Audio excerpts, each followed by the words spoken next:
तर आपण पाहिलं याच परिसरामध्ये तो हल्ला झालेला होता। ही अशी जागा आहे जी पर्यटकांना आपसुकच आकर्षित करते आणि त्यामुळे मोठ्या संख्येने पर्यटक या ठिकाणी येत असतात। मात्र अतिशय भ्याड असा हा हल्ला झाला आणि त्यामध्ये दुर्दैवी 26 जणांना आपला जीव गमवावा लागलाय। बैसरन व्हॅलीतनं TV9 मराठीचा हा ग्राउंड रिपोर्ट आपण आताच काही क्षणांपूर्वी पाहिलाय। त्या ठिकाणी मोठ्या प्रमाणात पर्यटक खरं तर येत असतात। अतिशय आकर्षक असं इथलं वातावरण आहे आणि त्यामुळे इथे पर्यटकांची संख्या सुद्धा मोठी असते। तुम्ही रेडी?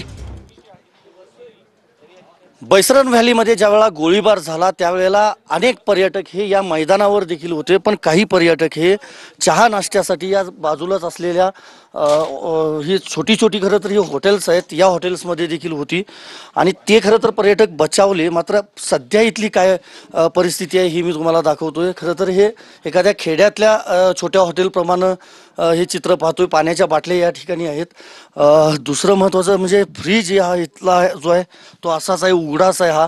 म्हणजे दुकान मालक जे आहेत ते हॉटेल मालक ते देखील इथून पळून गेले आहेत। अचानकपणे हा सगळा गोंधळ आणि गोळीबार झाल्यानंतर सगळं सामान जे आहे असंच पडलेलं आहे। हा तवा आहे गॅसवर, बॅग त्या मालकाची कदाचित ही असू शकेल। कदाचित या बाजूला विनंती करेन मी कॅमेरामॅनला यायला, कारण मॅगी जे बनवलेलं आहे ते देखील या 2 प्लेटमध्ये तसंच आज हे पाहायला मिळतंय। चौथा दिवस आहे आजचा। कदाचित कुठल्या तरी म्हणजे पर्यटकांनी याची ऑर्डर दिली होती असणार आणि ती बनवत असतानाच खरं तर हा सगळा प्रकार घडलेला आहे। या भांड्यामध्ये देखील आपण पाहतोय ही अशा पद्धतीनं मॅगी बनवलेली तशीच आहे पडून। बाकी सगळं जे सामान आपल्याला पाहायला मिळतं म्हणजे चहाचं असेल, नाश्त्याचं असेल, ते सगळं या ठिकाणी आहे तशाच अवस्थेत आजही आहे। त्यामुळं म्हणजे इथं अस्ताव्यस्तपणे हे सगळं साहित्य दिसतं। याचा अर्थ किती गोंधळ उडाला असेल, अंगावर काटा आणणारं खरं तर हे सगळं दृश्य आहे। हा ग्राउंड रिपोर्ट आहे बैसरन व्हॅलीमधला।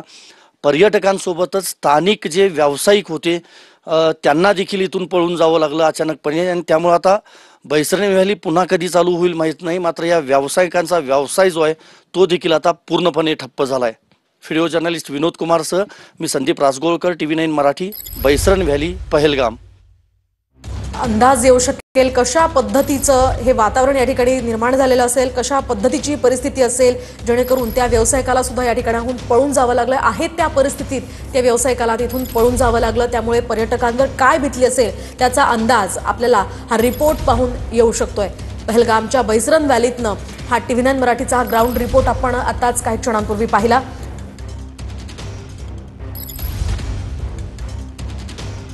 व्हॅली